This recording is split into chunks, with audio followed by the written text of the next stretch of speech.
orgânicos e inorgânicos.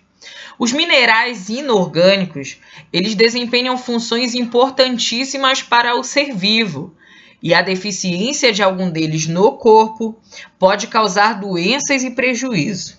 O mineral, tá perguntando o mineral, né? Responsável pela constituição da hemoglobina e está relacionado ao transporte de oxigênio, cuja deficiência causa uma doença chamada de anemia. Lembra que eu falei que tem uma anemia que é diferente, né? É aquela anemia causada pela carência ou ausência de ferro, né? Desculpe. Então o indivíduo ali tá pálido, né? Tá meio amarelado devido à baixa concentração de ferro, né? Então, baixa concentração de ferro. Esse tipo de anemia é chamada de anemia ferropriva. A anemia ferropriva é a anemia causada pela deficiência de ferro. Então, número 3 é a letra E, né? E de E mesmo, né? Número 4. Constituinte inorgânico mais abundante da matéria viva. Falou em inorgânico, lembra que são aqueles que não têm carbono, hidrogênio e oxigênio. E, professor, mas a água tem hidrogênio. E tem oxigênio, mas ela tem carbono? Não. Preciso ter carbono, hidrogênio e oxigênio juntos para me considerar um produto chamado de inorgânico. E o constituinte inorgânico mais abundante que a gente tem é a água, né? Em geral, o indivíduo lá, o indivíduo sendo gerado, né? Em desenvolvimento embrionário, né? O embriãozinho, ele tem cerca até de 95 a 97% de taxa de água, né? A gente, indivíduo adulto, tem em torno de 70, né? Os bebezinhos têm em torno de 73 a 74% da taxa de água. Então, o constituinte inorgânico mais abundante da matéria viva é chamado de água, né? Representado aí pela letra A. Número 5, né? Número 5 diz assim, ó. A taxa de água de um organismo pode variar de acordo com alguns fatores. São eles: a taxa de água pode variar com espécies? Pode. Mas ela varia de acordo com enzimas e proteínas? A gente não falou dessa associação de enzimas e proteínas com a água, então essa alternativa não pode ser. Ela varia com a idade? Varia. Por que as pessoas mais idosas, né? Ou a maior idade, né? Ou melhor idade, ela tem uma pele mais flácidazinha do que a gente, devido à questão da perda de água com o tempo, né? E varia de acordo com a espécie? Varia. Tem espécies que têm uma porcentagem de água, tem espécies que têm outra porcentagem de água. Professor, não lembro de conceito de espécie. Lembra lá do teu 7º ano, né? No primeiro bimestre do 7º ano, a gente trabalha o conceito de espécie. Espécie é o quê? É o indivíduo, né? Capaz de reproduzir e gerar descendentes férteis, né? E para ser da mesma espécie, o indivíduo tem que ter características semelhantes, né? Esse é o conceito de espécie. Então, ó, ele diz aqui, varia com a atividade. Que atividade é essa? Atividade metabólica. O que é atividade metabólica? É o quanto aí seu corpo está fazendo de reações químicas, né? Para obter energia. Então, varia de acordo com a atividade metabólica, varia de acordo com a idade, varia. E varia de acordo com a espécie. Atividade, tem atividade, por exemplo, estou fazendo atividade física, professor. Então, tem atividades físicas, né? Em gerais, aquelas que gastam mais calorias, né? A gente gasta também muita quantidade de água, né? Então, observa aí. Então, tem atividade que a gente gasta muita quantidade de água. Varia com a idade também. E varia de acordo com a espécie. Então, a alternativa 5 é a letra C de colégio, caixinha de saber, né? Ou C de casa, né? Assim como vocês queiram pronunciar. Então, número 6 diz assim, ó. São considerados polissacarídeos. Lactose e maltose. Vamos lá. Lactose e maltose é polissacarídeo? Não, né? Lembra que lactose e maltose elas são monossacarídeos, né? Então, a lactose e a maltose são monossacarídeos. Amido e lactose. O amido, ele é polissacarídeo. E a lactose, né? Polissacarídeo.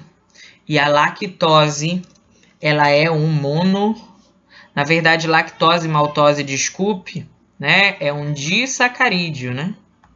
É tanto nome, professor, que a gente acaba confundindo, né? Disacarídeo, né? Então, é um disacarídeo. Amido é um polissacarídeo. E a lactose, né? Como eu já falei aqui na frente, é um disacarídeo, né? Formado por 2 monossacarídeos. Professor, e o glicogênio e a glicose? Glicogênio é um polissacarídeo, né? E a glicose é o quê? Então, o glicogênio é o polissacarídeo, né? E a glicose é um monossacarídeo.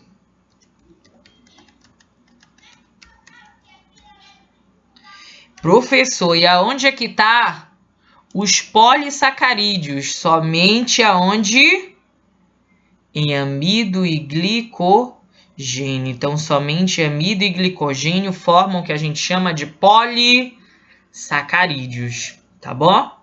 Questão número 7. A questão número 7, eu acho que vocês já estão até enjoados de ver ela, né? A questão número 7,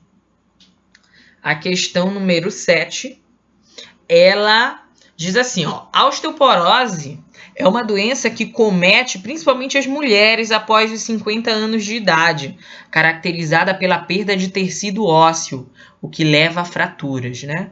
Nesse contexto, considera-se as afirmações abaixo. Na verdade, a osteoporose, né, essa perda de tecido ósseo ou pequenos buracos no tecido ósseo, ela se dá principalmente pela falta de um mineral essencial, né, que constitui os ossos, chamados de cálcio. Então, neste contexto, a ingestão de alimentos como leite e derivados associada à atividade física é uma importante prevenção à doença. Olha aí. Prevenção antes de ter a doença é importante? Sim, a ingestão de alimentos como leite e derivados, o leite é uma das principais fontes de cálcio, né? Aliados à atividade física. Então, essa questão aí é verdadeira, né? Questão verdadeira. Então, a 1 é verdadeira. A exposição moderada ao sol aumenta a síntese de vitamina D, responsável pela fixação de cálcio no tecido ósseo, né? Também é uma alternativa aí pra gente, né? Essa doença pode ocorrer em casos que a ingestão de cálcio é deficiente e provoca a retirada dessa matriz do tecido ósseo. Então, aqui todas as alternativas, elas são verdadeiras, né? Lembra que para a gente produzir aí a vitamina D, né? Que é uma vitamina, a gente precisa se expor ao sol, e é a vitamina D que ajuda aí a fixar o cálcio, né? Então, a resposta correta aí, né? É todas as alternativas. Então, ingestão de leite e derivados ajuda na prevenção da doença, né? Ah, professor, fazer atividade física é a prevenção, pessoal. Não é para depois que a pessoa tem a osteoporose ficar fazendo atividade física, né? Que aí você corre um risco de lesionar e até quebrar um osso do seu corpo. Questão número 8. Questão número 8 diz assim: analise as proposições. A primeira proposição diz assim, ó: atua como solvente universal, né? Sendo de extrema importância para as reações químicas ocorridas nas células, né? Segundo anunciado, diz assim: outras funções importantes são o transporte de íons e moléculas pelo corpo, regulação térmica e ação de lubrificantes, né? Aí ele diz assim, ó: são encontrados em 2 formas: solúveis, né? Ou seja, solúveis em água, ou seja, consegue se dissolver em água, e insolúveis, né? Então, ó, a água ela tem a função de solvente universal, né? Transporte de substâncias, regulação térmica e a ação de lubrificante. Então, aonde tem a água aí, a gente já elimina então letra B e letra C, que não tem a água, né? Segundo as proposições, pode inferir-se que as substâncias descritas são. As substâncias descritas, eles dizem que substâncias podem ser solúveis e insolúveis, né? Fazendo parte de estruturas esqueléticas, né? Lembra que eu falei que tem um sal mineral que compõe lá o esqueleto? Então, a resposta seria o quê? A letra D, água, né? Que faz todo o transporte aí de substâncias, né? Professor, você está passando questões de modelo do Enem? Sim, porque eu quero que você seja lá, né, um super saiyajin. E para virar um super saiyajin, a gente precisa treinar e treinar bastante, né? Então, ó, solvente universal, transporte de íons, regulação térmica é a ação da água. E aí, parte de estruturas esqueléticas é a ação de quem, pessoal? Do professor. Se você está falando sozinho, é a questão da quarentena, né? Alguns dias aí. Sais minerais, tá bom? Então, a questão de número 8, né? É a letra D aí, tá bom?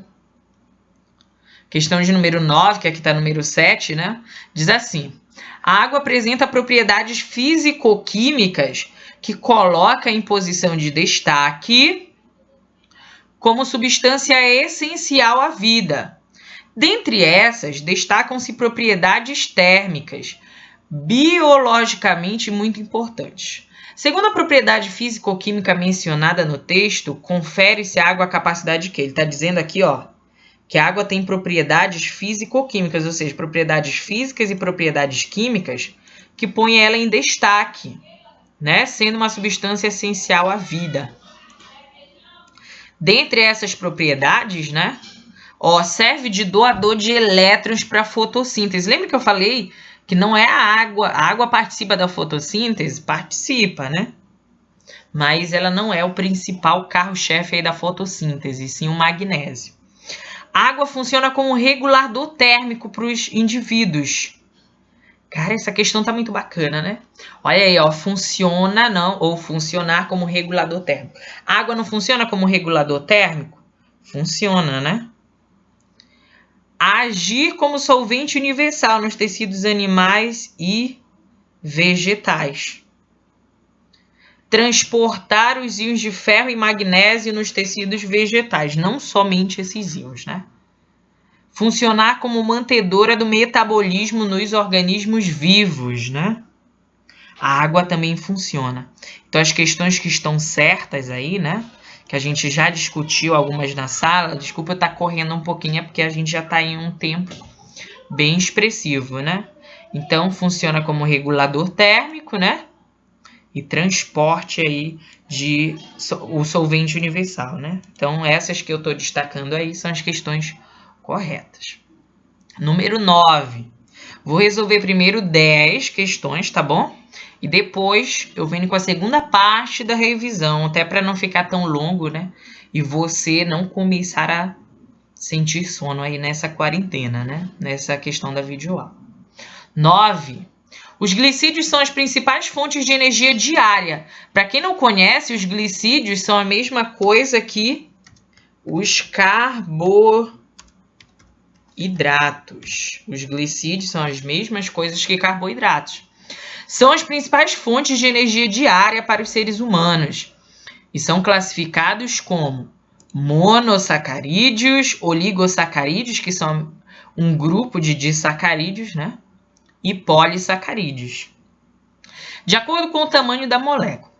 Polissacarídeos são polímeros, né? Ou pedacinhos de glicose, constituído fundamentalmente por átomos de carbono, hidrogênio e oxigênio, ou seja, são compostos orgânicos, né? Que desempenham diversas funções essenciais ao bom funcionamento do organismo, né? Então, ele diz assim, os polissacarídeos mais conhecidos são o glicogênio, a celulose, o amido e a quitina. Toma, tia, aí ele quer saber o quê? As funções de cada um. O glicogênio tem que função? Função de reserva de energia, né? Então, deixa eu botar aqui um parêntese, né? Glicogênio, então, tem função de reserva, né, de energia. A celulose tem uma função chamada de função estrutural. O amido tem função de reserva, né? Só que o amido, a diferença dele para o glicogênio é porque o amido é exclusivamente de plantas. E a quitina, que é o craquezinho lá, né?